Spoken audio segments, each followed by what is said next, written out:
बाजते बाजा। आगे आगे जी गणपति राजा सिमगम बाजते बाजा। बाजते बाजा। चारों मुड़ा माँ खुशी छागे गौरी शंकर के ललनागे। चारों मुड़ा माँ खुशी छागे गौरी शंकर के ललनागे। अरे झूमे नाचे सबो झन आगे आगे आगे आगे जी गणपति राजा सिमगम बाजते बाजा। आगे आगे जी गणपति राजा सिमगम बाजते बाजा।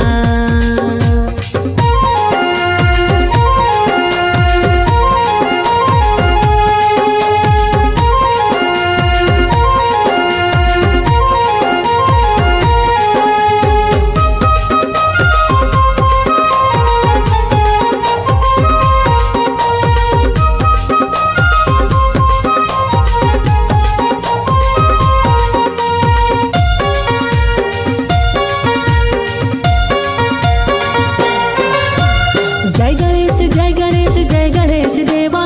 माता है पार्वती पिता महादेवा। माता है पार्वती पिता महादेवा। एक दंत दयावंत चार भुजाधारी मस्तक सिंदूर सोहे मूस की सवारी। मस्तक सिंदूर सोहे मूस की सवारी। जय गणेश जय गणेश जय गणेश देवा। माता है पार्वती पिता महादेवा।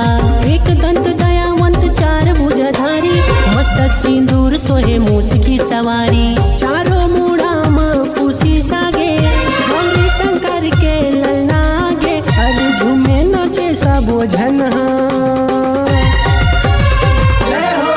आगे आगे आगे आगे जी गणपति राजा सिमगम बाजते बाजा। आगे आगे जी गणपति राजा सिमगम बाजते बाजा।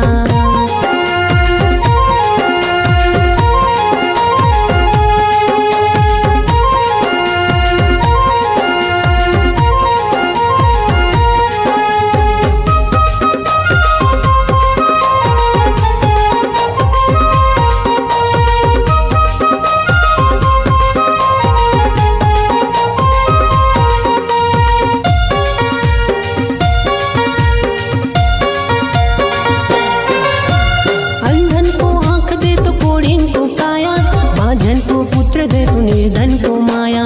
बांझन को पुत्र दे तो निर्धन को माया। हार चढ़े फूल चढ़े और चढ़े मेवा। लडवन का भोग लगे संत करे सेवा। लडवन का भोग लगे संत करे सेवा। अंधन को आंख दे तो कोढ़ीन को काया। बांझन को पुत्र दे तो निर्धन को माया। हार चढ़े फूल चढ़े और चढ़े मेवा। लडवन का भोग लगे संत करे सेवा।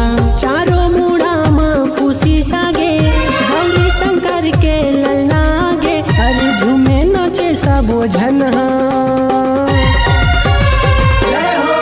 आगे आगे आगे आगे जी गणपति राजा सिमगम बाजते बाजा। आगे आगे जी गणपति राजा सिमगम बाजते बाजा। आगे आगे जी गणपति राजा सिमगम बाजते बाजा। आगे आगे जी गणपति राजा सिमगम बाजते बाजा। मोरे गणपति राजा।